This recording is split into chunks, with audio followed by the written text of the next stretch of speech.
And we are live. Awesome. Hello, everyone. This is Michaelangelo here on Politics with Steph. And we're here with Victor Tiffany from RAP, the organization that created Burn Your Bus, as you may know. So thank you for joining the program today, Victor. And we're glad to have you here on Politics with Steph. I'm glad to be here. It's good to talk to you. Absolutely. So tell us more about the organization, what those acronyms stand for, and a little more about the Burn Your Bus movement. Well, Revolt Against Plutocracy is RAP. We came up with that from a Facebook page that used to be called Pitchforks Against Plutocracy. And that came up from Obama talking to the Wall Street bankers, telling them that he's the only thing standing between them and the pitchforks. We were the pitchforks. And then when we decided we were going to do this write-in campaign for Bernie Sanders, we thought we should tone this down a little bit. So we renamed it Revolt Against Plutocracy.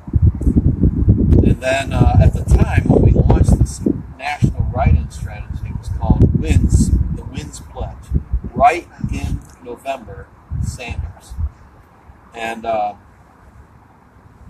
I established, after we launched the website, had the Facebook page set up, I went to establish a Twitter account to support this effort. And I couldn't come up with a name. Initially, I just used my email address, and I didn't want that. So I asked the co-founder of Revolt Against Plutocracy to come up with some names. He gave a couple of suggestions. Both were taken. Then late one morning, he emailed me and said, I just saw this comment on a Facebook post. Try Bernie or bust. I tried it. It was available. How is that even available? It was early July of 2015. It was very, very early. Wow. And, it is amazing. And then within a week, both of us were like, this phrase is golden. This is exactly what we want to convey. So we dumped the WINS Pledge. We started working on the Burn Your Bus Pledge. And it took off. I mean, the idea of a national write-in campaign for a candidate who isn't going along with it is a stupid idea, because the candidate has to register as a write-in candidate in 27 states, which he wasn't going to do. Wow. So all those states, they weren't even going to count those votes. We realized about 6 months into it, holy crap, this is really stupid. But it was a mistake, but it was a very fortunate mistake, because it caught on. It caught on. People were taking the pledge, and thousands and thousands of people. So then we modified it to define or bust as or vote Green Party, because that was more of a revolutionary kind of action. Writing in a candidate who isn't running as a write-in candidate is a protest. An act of protest. And I figured, you can go out and protest 365 days a year. Once every 4 years, you can cast a revolutionary ballot for president of the United States, and that's why we really wanted to lean more toward green, and we just sort of shifted out of the right. And a lot of people who took the Burn Your Bus Pledge were very angry at us, because I'm the one who sends out the emails to all these people. We have a bulk email program application. We have the list, but we use Send in Blue, right? There's different kinds of organizations that you can send upload your list to, and then at their service to send out all your emails. You can't want to use AOL. Yeah, because then you get 100,000 spam. emails. Well, you would get spam. Yeah. So, and if anytime anyone hit reply to any of these thousands of emails, it comes to my address, my AOL address. So I got an awful lot of negative feedback after we switched it from Bernie after the Democratic convention, when it was clear superdelegates didn't care about losing the election. Some of us believe that the superdelegates preferred Trump to Bernie Sanders. Right? So they said, well, we're not going to give it to him because he's a socialist. And Trump, at least, is a capitalist. He may be a bad capitalist, he may be a sexist and a racist, but he's a capitalist, and we trust that part of his whatever he's doing, agenda, or Trumpism, or whatever. Whatever you So that's where all of that came from. And now we're working on a new strategy. You can think of as Bernie's agenda or bust, but we don't call it that. Because, first of all, it's not exactly Bernie's agenda. We don't want to get him upset. And then, or bust didn't really work. Or bust was a bust. So we're going to be more explicit this time and say CFAR or lose in November. CFAR is an acronym for Contract for American Renewal. CFAR. Has a great little acronym pronunciation. And the contract is an 11-point contract. It's a negotiation. It's a contract. The contract itself says it's binding. If they get elected and they don't do these 11 points in this contract within 180 days, they're out. They're out unless the judge says this isn't binding. So how does that work? Like, by contract. So the voters sign up on it, or no? Just the candidate. But it is a contract with voters. Oh, Constituents. nice. A contract with constituents. So it's like a legal document. It's a legal document. Nice. Remember, you're too young to remember. But in 1994, the Republicans took over the House for the first time in decades on something called the Contract with America. Now these are representatives. Newt Gingrich, the House Speaker, or became the Speaker of the House, and other Republican representatives in the House who came up with that contract. So it was a top-down contract. CFAR is a grassroots contract. It's from the bottom up. We're the ones who came up with these 11 points, and you can add more points. A candidate can take off points. This is not a purity test. This is a negotiation between the people asking them, constituents or would-be constituents, going up to a candidate. We're starting with Democrats. And only because no Greens have been elected to the House or the Senate. No third party has been elected to the House or the Senate. Independent candidates get elected, but no third party candidates get elected. So we're just playing political science at this point. Mathematically, the best chance any progressive has of getting elected is to run as a Democrat. Now, none of us like the Democratic Party. We all recognize they robbed Bernie of his nomination. But we're just playing the odds. We're just playing the numbers. So the priorities, just like last time, we had the Bernie or Bust pledge. This time we have the CFAR voter pledge. So voters taking the CFAR pledge are committing themselves to only vote for CFAR candidates. Right? So if it's not a Democrat, if no Democrat agrees to sign the contract, no vote. No vote. Then we'll go to the Green Party candidate. We're going to have Marcia sign the contract this weekend. So she will be a Green Party candidate. But we changed it from CFAR or Green to CFAR or lose, not only because we wanted to be explicit to Democrats about signing this contract. You either sign it or you're going to lose your election. And we didn't want it to be vague. We didn't want to be unclear. We wanted to know in no uncertain terms what not signing the contract would mean to them. And two, we didn't want to privilege the Green Party. We wanted to give all third-party candidates an equal opportunity to sign the CFAR agreement. And then the third one, which is only valid in 43 states, is the third choice priority for voters. If there's no CFAR Democrat and no CFAR candidate on the ballot, they can always write in a CFAR candidate. So somebody on a low-budget campaign who couldn't get a nomination or didn't want to run as a Green and didn't want to do all the work for get on as a People's Party candidate, they can run as a write-in candidate to sign the contract, and then we can have write-in candidates across the country. Now, we recognize the whole point of the second and third option is to use them as spoilers to enforce our you lose neoliberal Democrat. So there's two objectives. One is to get progressives elected, and two is to make sure neoliberal Democrats are defeated. So we're out. We're not out to. We're not out necessarily to do what Bernie's trying to do, which is reform the Democratic Party and take it over. But if that happens, that's okay. But we are out to destroy the Democratic Party if they remain a neoliberal party.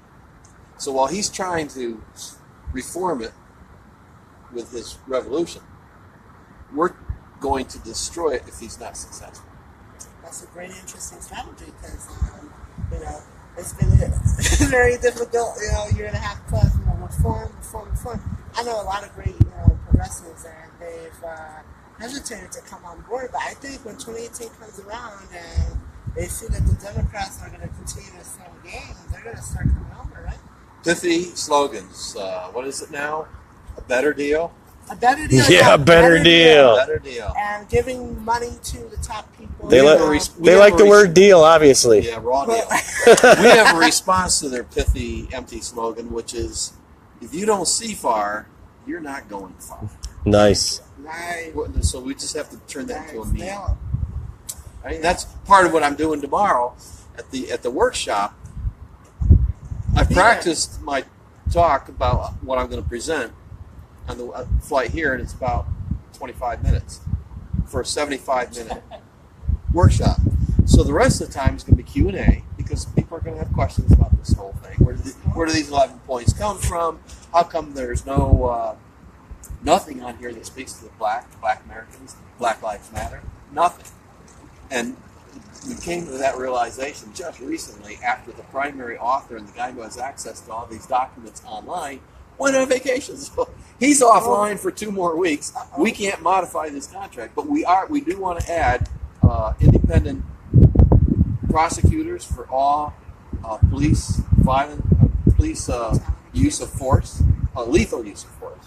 Right? We want to bring in outside arbitrators, outside arbitrators or prosecutors. Yep.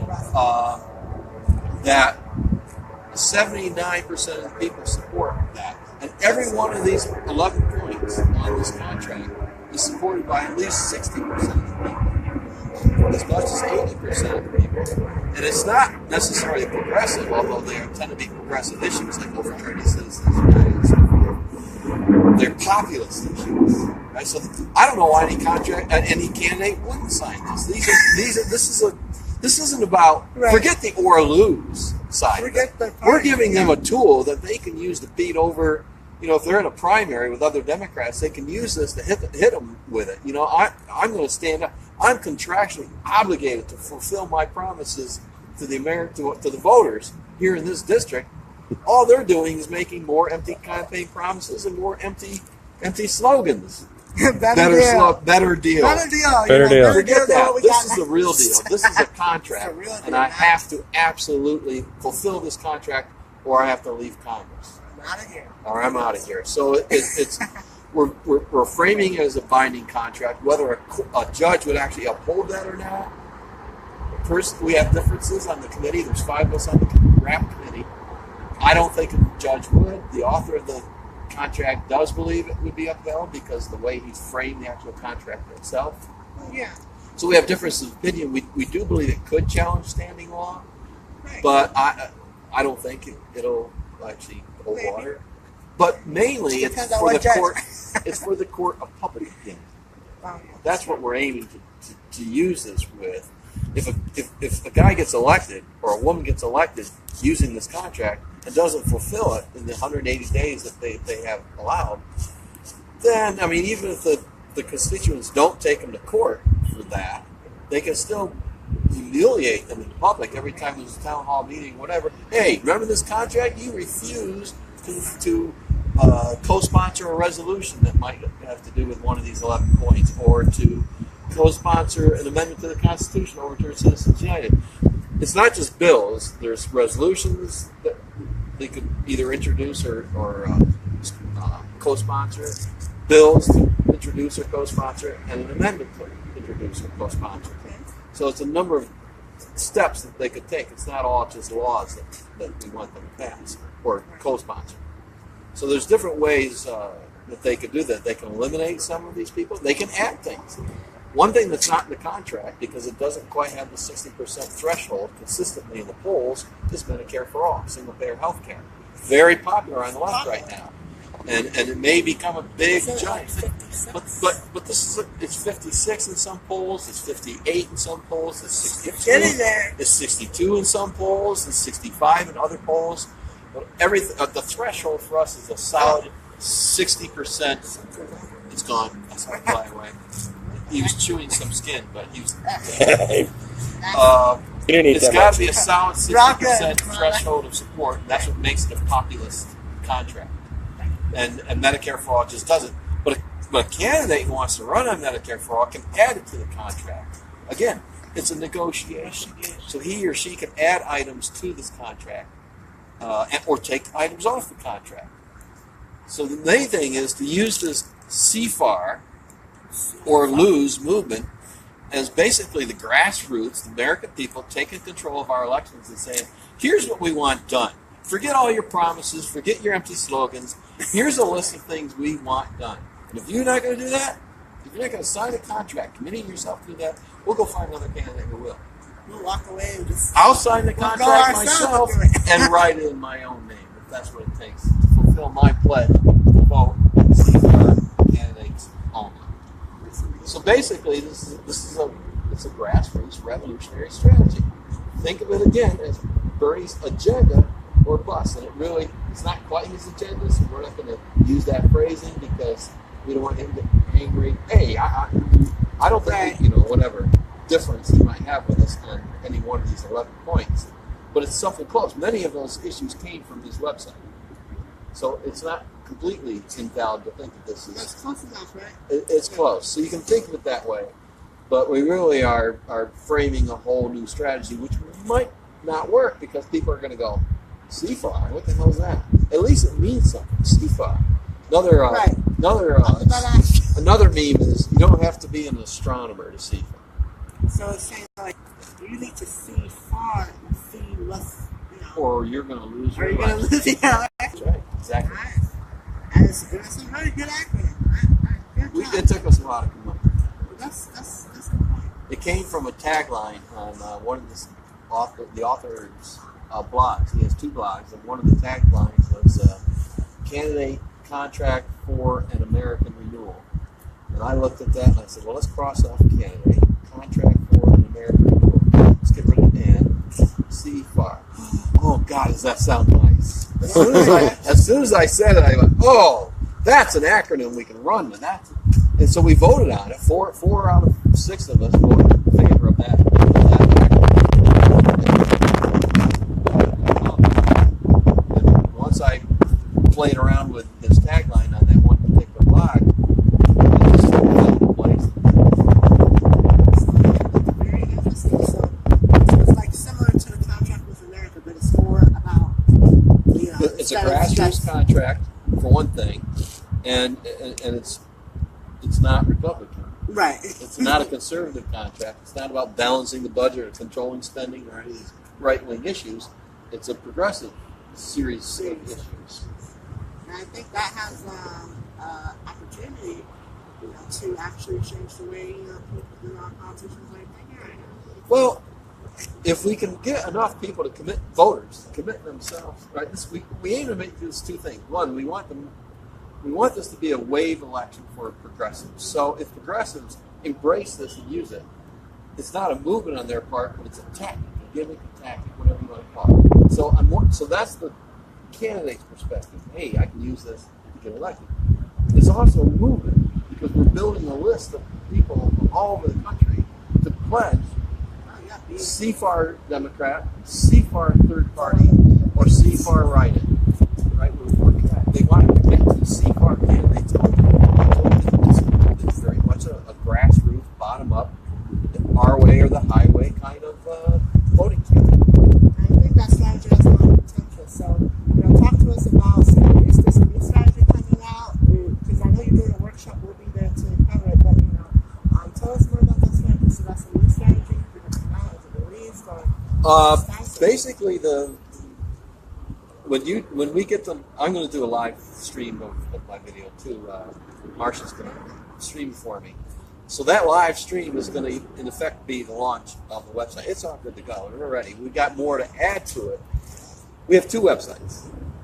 Right? Remember I said this is a grassroots movement from the bottom up, and it's a candidates movement. So we have two websites to accommodate those two different sort of, right. So we have Citizens Against Plutocracy.org, which is where the candidates go to listen to a video from John, the author of the contract, explain how it can be used to win the primaries and win the general elections. He sells it to the candidates, and then they can download it right there and sign it, and then get it to the people in their district who want him or her to sign the contract. So that's all sort of tampered down rhetorically. It's not our our Facebook page, our Twitter account all has American Movement for Political Revolution, but not the candidates' website. That's the American Movement for Political Renewal. Right? We're toning down the language to match the contract. Right. And we're not revolting against plutocracy on that website. We're citizens against plutocracy. We're toning down the language for the candidates. But the activist website is Revolt Against Plutocracy, American Movement for Political Revolution, and we're not taking any prisoners. I mean, the whole idea is we're taking over. We want candidates that represent, we want politicians that represent people who won't accept anyone else enforcing whether it reports a role or not, at least we can claim we're enforcing this in a binding contract. And then there's tutorials. We have a tutorials tab. First one is me telling potential, we can't do this in 468 races around the country. We're 5 people. Yeah. Even if we were 1,500 people, there's no way we could do this from a centralized thing. This is very intentionally decentralized revolution. It's up to the people. And there's going to be a lot of flexibility as to how they handle certain tactics and strategies in the congressional districts and across the states for Senate races. We have an internet now, for God's sake. This can be done. That was the thing that dawned on me when my friend said, "What about a write-in campaign?" The first thing that hit me was, we have an internet. We can do this. There's nothing stopping us. We have the internet now. And I knew it was an instrument, a major communication system that would allow us to do something like this. And of course, we mostly did that in social media. What we're trying to do is build networks of networks. I don't want to. I'll go into that tomorrow. But basically using email, old-fashioned email, because as I stressed during the general election last year, and even during the primaries, Sanders supporters used email to great effect to get people to support him. Oh, right? No, just grandma, you should vote for Bernie Sanders. He's really a good candidate. Or my friend, my brother from the hood, you should support Bernie Sanders, because they used email as electoral communications instead of ads on television. We're building a network of networks. What we're trying to do is build a progressive, massive, nationwide network of networks. Email networks. So people can email their friends and relatives and say, "You should vote for this candidate. He signed a contract saying he's going to do such and such and such." So we're how that's done is going to be up to the local activists, but we're tutoring on them how to find candidates right now because it's still pretty early. John Tudor has a video tutoring how to ask them to sign the contract, because contract is something people tend to shy away from.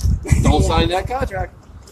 So there's a very careful procedure that John's tutoring activists on how to actually go about it. And then I have a third tutorial that shows how to build an email list, how to create this form that pops up on your screen when you click the link, and you fill it out. I pledge to vote only for CFAR candidates. Here's my name. Here's my email address. Here's my state and my congressional district. Submit. And that shows up on, not my spreadsheet. I don't get access to that data. The activists at the congressional district or the state level get access to that email information. There's the start of an email network. Now multiply that by 435 times, plus 33 statewide networks, and you've got networks of networks. And then there's other networks involved in there, because everyone who signs that, everyone watching this video can start making email lists of your own, out of your own address book. You can just start building. You don't want to send out an email. You just want to start building these lists, stash in a Word document. I keep it in unsent emails, or the draft emails, and their list of email addresses. I have 2,000. I've been doing this for a while. I have this has nothing to do with Burning Your Bus. Before Burning Your Bus, I had 2,000 email addresses of people I knew. Some came from a petition I started, but they're just email addresses I've accumulated over the years. But even if you only have 5 or 10, just start building your list of email addresses. So now you have an email list that these activists are building, and they're asking everybody who took this pledge to build their own list. So this is networks of networks to help build this revolutionary movement. I think that's important, because that reminds me of the Bernie email list, because the DNC wanted that really bad, and Bernie was like, no, I'm not going to give that away. And it's valuable because they could be pitching them all day. Yeah. They're probably going to opt out, but that's when they'd be like, listen, we need that $4, Well, who's asking? DNC starts asking, then they will opt out pretty quick. They're going to opt out pretty quick, but he didn't want to do that to them. I respect him for that. A lot of people are very, very critical of Sanders because he endorsed Hillary Clinton, but I don't have a problem with that. He said from the very beginning he was going to do that, and a lot of people have come back with yes, but they robbed him. He didn't need to stand by that commitment. They took the nomination from him, and he never challenged. That's not a problem. He never challenged this voter fraud that took place, this voter suppression that took place, the discrepancies between exit polls and primary results, huge discrepancies all across the country. He never challenged any of this stuff. So a lot of people are a lot more critical of Bernie than I am, although we were always critical. We said so on our website from day one, because he's not perfect. He's to my right on foreign policy. He came out in favor of drone attacks, fewer drone attacks, more careful drone attacks. But there's still a drone attack. But there's still drone attacks. They're still going to kill innocent people. All right, they're still just using a technological advantage in a way that's going to backfire on us. These drone attacks create more terrorists than Exxon in the Middle East. I mean, they're just horrible tools. And even the CIA has said that drone attacks create terrorists. And Obama just kept on doing it. So 25,000 bombs he dropped on Syria last year alone. Last year alone, yeah. They ran out of bombs. It wasn't Syria, it was everywhere. Oh, okay. Middle East. Oh, so yeah, he just spread it out. That's cool. Oh yeah, spread the love. Like what Jimmy Dore says, they're peace bombs. They go around the children. Peace bombs. Right to the Jimmy Dore. Jimmy Dore's awesome. He's actually our philosopher right now. We don't quote Chomsky. We quote Jimmy Dore. Because think about it. Lee Camp and Jimmy Dore. That's who we quote these days. We got to throw everything we can think of at this thing, and that's what we're doing. Right, so it's not just the contract idea that we're throwing at it. It's also leveraging. We're telling candidates from Congress, Senate, House, every state, you either sign this contract or you lose the election. That's not just Bernie's agenda or bust. When we're not calling it that, it's CFAR or lose. CFAR or lose. Well, thank you so much for joining the program. Any last comments you want to get out there? I'm from the 23rd Congressional District, which we all know is Debbie Washington Show. That's just I have something for you. Specifically for you. You go to Tim Canova and tell him to go to citizensagainstplutocracy.org, download a contract, change it if he wants. It's a negotiation. It's not a purity test. Sign it, hand it to you, and you let me know. Oh, I'm sure he'll see this. And then at that point, you start building a Canova or bus movement within that district. Nice. You don't have to call it that. You can call it, CFAR or lose. You can call it Tim's CFAR. Tim can CFAR. There's a lot of things you can do with this whole strategy. But, She needs to leave. step number one, you don't have to search for your candidate. You know exactly who it is. Go to Tim, tell him there's a movement underway. He should sign the CFAR, and then you're going to build a movement to support him from the grassroots. I greatly appreciate it. The nice thing about not working within his campaign, you have more flexibility. If you want to drop the F-bomb to one of your ads, Do it. you can't do that in the campaign, You but can't, you're but- outside the campaign. It's a lot more freedom working outside the campaign. We have to put that freedom outside the campaign. Bernie Buss, we're separate from his campaign, supporting him. And I do, except we were going to make Jimmy Dore, whatever, through everything we have. Thank you, guys. So thank you, Jimmy.